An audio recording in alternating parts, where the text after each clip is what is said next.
evening and welcome to the March 1st, 2023 City Council on Housing Authority meeting. We'll call the meeting to order and I ask the clerk to read the roll. Thank you very much, Mr. Mayor. We'll start off with Vice Mayor Bernasconi. Here. Councilmember Alvord is excused. Councilmember Mendoza is excused. Councilmember Rakucci. Here. And Mayor Haudeshelt. Here. Thank you. Marcia, would you lead us in the Pledge of Allegiance?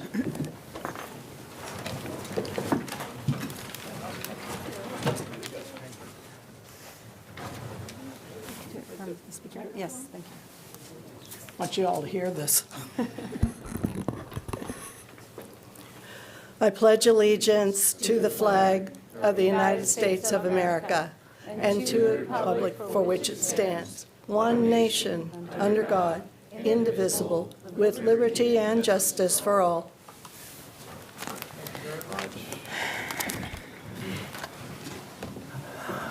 I'm going to ask the clerk to announce the meeting procedures. Thank you, Mr. Mayor. Good evening, everyone, and welcome to the City of Roseville's March 1st, 2023 regular City Council meeting. If you're present here tonight and have not already picked up an agenda, they are available at the end of the staff table to your right. As a reminder, the Brown Act prohibits our City Council from engaging or discussing items that are not listed on tonight's agenda. For public comment, each speaker will be provided with 3 minutes at the podium for non-agendized items. The maximum allotted time for this segment is 25 minutes. Speakers that would like to comment on the agendized items, those appearing on the agenda tonight, have 5 minutes to express their comments and concerns to the City Council.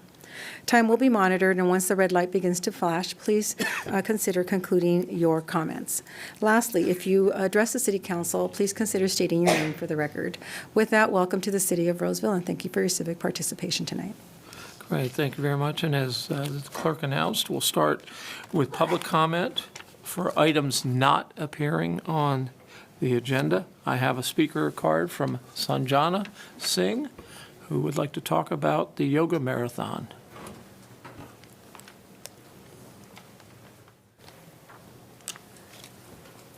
Dear Mayor and City Council members of Roseville, Namaste. My name is Sanjana, a proud resident of Roseville and an 8th grader in Chilton Middle School. I wanted to briefly share about the recently concluded 16th Annual Health for Humanity Yogathon.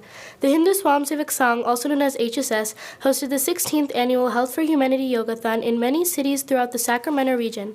This 16 days event objective was to raise awareness about yoga and its advantages in achieving a healthy body, mind, and spirit. Sun salutation is a 10-step sequence that manages to combine simple yoga asanas with breathing exercises to provide immense health benefits for both the mind and the body. The SNY inaugural event was held on January 14, 2023. There were a total of 25 attendees performing the Surya Namaskar while taking a pledge with the goal to perform a certain number of sun salutation each day during the yajna period. The closing ceremony and the SNY Marathon were held on January 29, 2023, with more than 70 participants.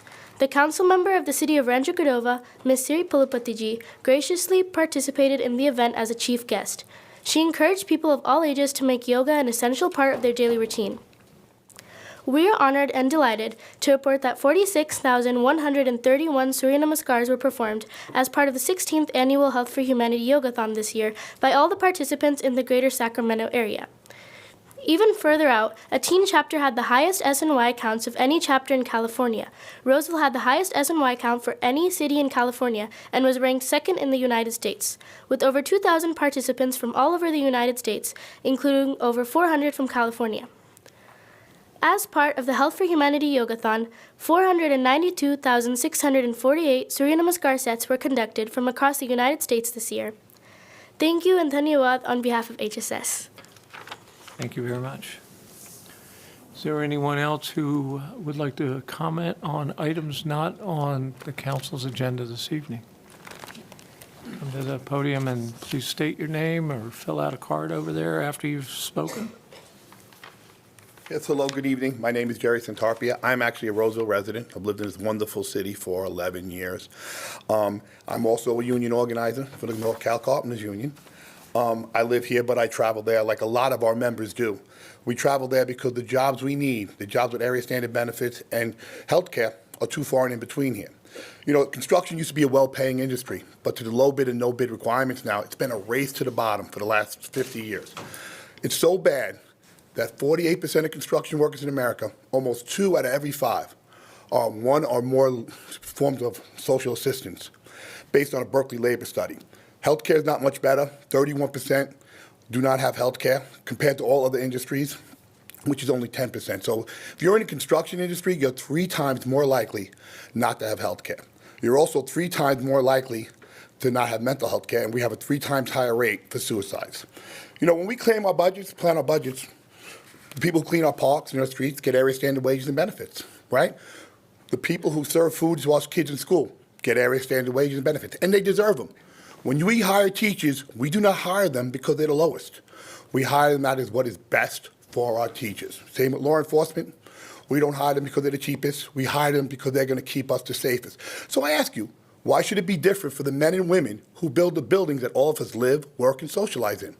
I don't think it should be. So I ask you today to take into consideration adding some pre-qualifying language in your contracts, in your bidding process, which would have apprenticeship programs and at least some sort of health care for the workers in the great state of Rhode Island and local hire. Thank you very much. Thank you. One more call for anyone who would like to speak on an item not on tonight's agenda.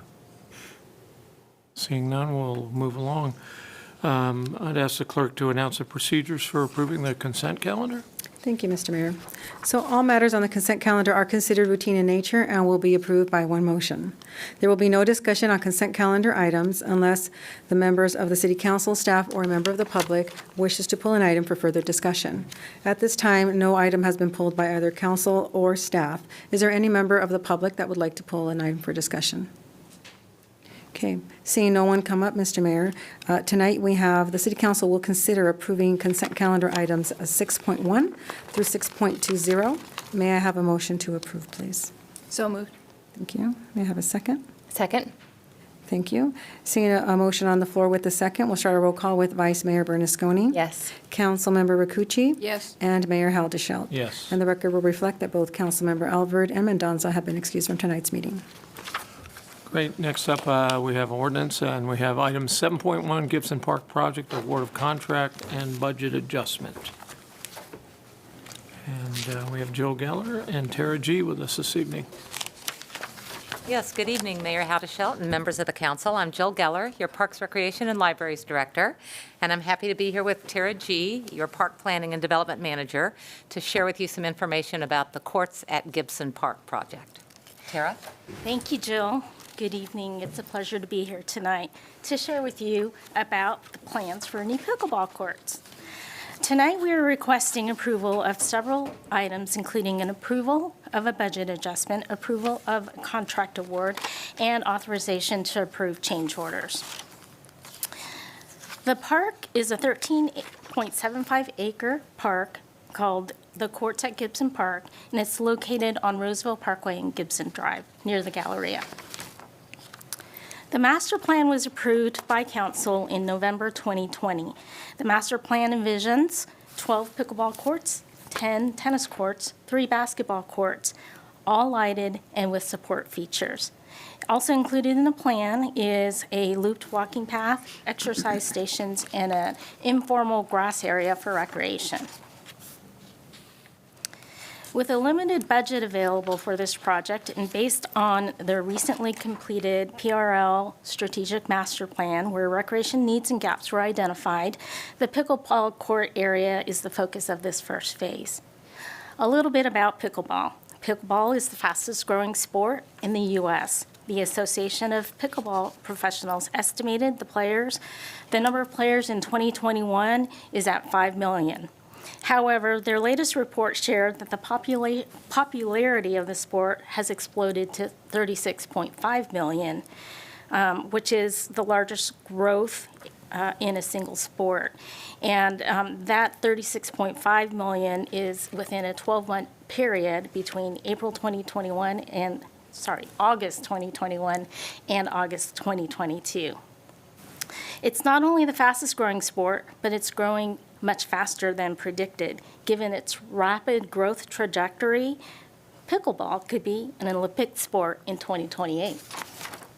It is for these reasons we chose to focus on first phase for pickleball here at the Courts at Gibson.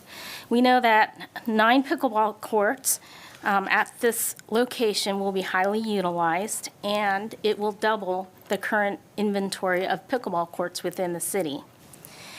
Currently, we have pickleball courts scattered geographically at Woodbridge Park, Cresthaven Park, Rakuchi Park, and Crab Park. Like many of our citywide parks, these are built in phases. In fine-tuning the first phase, the layout of the pickleball courts was modified to avoid the overhead power lines that run parallel to Roseville Parkway. Authorization to bid the first phase of the project was approved in August of 2022. Given the vulnerability of the market, the project was bid with several alternatives, or in other words, in a menu style. The base bid included the area shown in purple and includes 3 courts, court lighting, and a restroom, a spectator seating area on one side of the 3 courts, and ADA improvements to the parking lot. Also in the base bid is a tree buffer along the property line where the residents reside on the north side of the courts, which is above the yellow courts, set of courts there. Add alternate 1 is the second spectator seating area shown in the slide in dark purple. Add alternate 2 is the middle 3 courts, shown in orange, includes the lighting and seating areas on both sides. Add alternate 3 is the last set of courts shown in yellow. Similar to add alternate 2, it includes the 3 courts, lights, and seating on both sides. The green area here is reserved for future expansion. So tonight we're asking approval on several items. First, an approval of a budget adjustment of $2 million, which includes about $334,000 from the North Central Neighborhood Park Fund and about $1.7 million from the general-wide citywide park fund, which includes $7,500 of lease revenue from the parking lot lease to Westfield from the 2022 holiday season. We're also seeking approval to adopt a resolution to award the project to the apparent low bidder, Abide Builders, for the base bid in all 3 add alternates for an initial 9-court complex. We're also seeking authorization for the city manager to execute the agreement with Abide Builders in the amount of $4 million. And lastly, authorize staff to approve change order requests in an amount not to exceed 10% of the contracted amount.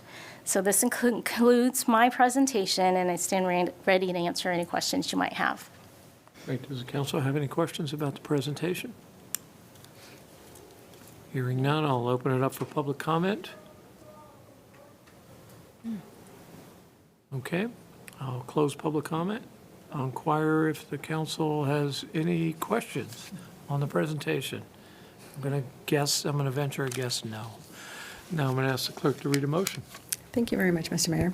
So at this time, the City Council will consider adopting Resolution Number 23-079, approving an agreement by and between the City of Roseville and Abide Builders Incorporated, and authorizing the city manager to execute it on behalf of the City of Roseville, and also consider adopting Ordinance Number 6222, an ordinance of the City Council of the City of Roseville, authorizing certain amendments to the fiscal year 2022-23 budget, and declaring this ordinance to be immediately effective as an appropriation measure. If I can get a motion to approve, please. So moved.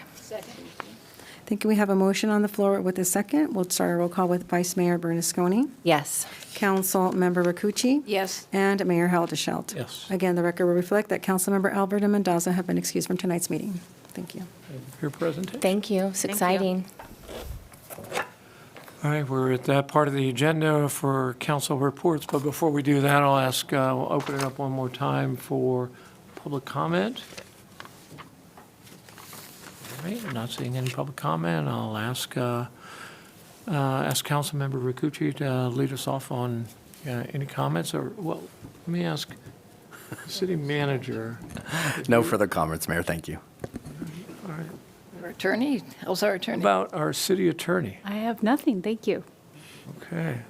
Now back to you, Councilwoman right, okay. Rakuchi. There's just a couple of things. As far as any meetings that I went to, I was going to tell you, I've been at Northern California Power Association and also Northern California Water Association, both for water and for our electricity. Both those agencies are working closely with our Assembly and Senate. And when you find out that right now there's Assembly bills, 1,751 bills going across Assembly, and the Senate is 881, just monitoring them and see how they affect Roseville and how we can utilize, their assistance as well. And besides working with the Assembly and the Senate, we also have many agencies that work on legislation to make sure that we have reliable and affordable water and electricity. So it's been really interesting, very challenging, because this year is going to be very, very busy watching all those things. Then there's, on a more personal side here for Roseville, not that water and electricity isn't, but at those meetings it's a little crazy, wanted to announce that Dr. Paul Dugan recently passed away at the age of 92. He was an Oak Ridge Medical Center doctor. He did family practice and who totally loved his community and those he served. He left a legacy of making a difference here in our community. I'm going to mention just a couple things that he's did, but this is only the tip of the iceberg, and I'll mention how I got to know him. He served on the Roseville Planning Commission in 1964 to 1968. He was a Roseville Chamber of Commerce president in 1966. He's a Roseville Citizen of the Year in 1978 and 1992. But what I remember him as is I was a brand new nurse out of college and nursing program, and was at the Roseville Hospital, the original Roseville Hospital, and Dr. Dugan was a doctor there. And the few years that I was there and working with him, it was a real privilege. And one of the greatest privileges I had, and many people, hundreds of Roseville community people, volunteers, had the privilege too of working with Dr. Dugan, his wife Olga, and many of his children. He has 4 children on CPR training program here in Roseville. Called it Start a Heart in 1978, which continued for 19 years. I hadn't realized it was that long. I think I did it for maybe about 3 or 4 years, and which was finally replicated as CPR Saturday across the country and internationally by the American Red Cross. And that, if you would have seen all these people learning CPR at that time, and it wasn't like now that they have AEDs and how important it is. And we just had a football player that survived because of prompt CPR and defibrillation of what that really meant. But it made a difference here in the city of Roseville. I still have in my closet the jacket that says Start a Heart on it when I did that as a nurse. And matter of fact, like I said, a lot of community people helped. My husband was on it too. So he was just a really nice person, and he loved his patients, and they weren't just patients, they were his friends. And I know, as my dad was his friend, and so is Krista's dad, when in that period of time, small community, and they were very, very, very close. There's funeral arrangements are pending right now, but all are welcome to celebrate his life. I know they're going to have a mass at St. Rose. There's no time yet. But I just wanted to say that he left a legacy and he made a difference for our community. Thank you, Pauline. Vice Mayor Bersconi. Really well said, Pauline. Growing up in town, everybody knew who Dr. Dugan was, and he raised a beautiful family, and all of whom value community service, in fact, his grandchildren too. So he leaves it behind a fantastic legacy, Dugan Park, which is on the west side of town. So we're very thankful for his contributions and send our appreciation and thoughts to his family. I don't really have much to report tonight. For the students that are here, we are never out this early, just FYI. I know you need to get a couple hours, so we're going to be done here very shortly. We're glad you're here. Hope you come back, but usually we are here for a couple hours. I think this could be our shortest on record. So I will keep us short tonight, as many of us just serving on the council. We also have committee assignments, and Mayor Howdeshout and I serve on the Homeless Task Force meeting. We've been working together for about a year and a half now, representatives from every city in our county and county representatives, and having open dialogues about all that we're doing to address the unsheltered in our community. Point in time numbers are not out yet, but they do not look to have increased countywide, which is a great thing, thanks to all the efforts of our law enforcement and housing folks. And I was at the Joint Government Affairs meeting this morning, which is put on by the Chambers of Commerce. So it was the town of Loomis, Rockland, Lincoln, Auburn, Roseville, and we heard from some of our top law enforcement in our county, our DA and our undersheriff, and one of our assembly members. So it was really nice to touch base on kind of the uphill battle that they have in being able to make sure that some folks have consequences when they commit crime. So that's all for tonight. Thank you very much, Vice Mayor Bernasconi. I'll be brief as well. There's a lot going on, but last Saturday, Councilmember Mendonça and I had a community coffee and conversation at the Maidu Interpretive Center. If you haven't been to the Maidu Interpretive Center, I encourage you to go there. It's been, I think, open for 10, 11 years. And it's always good to be out in the community.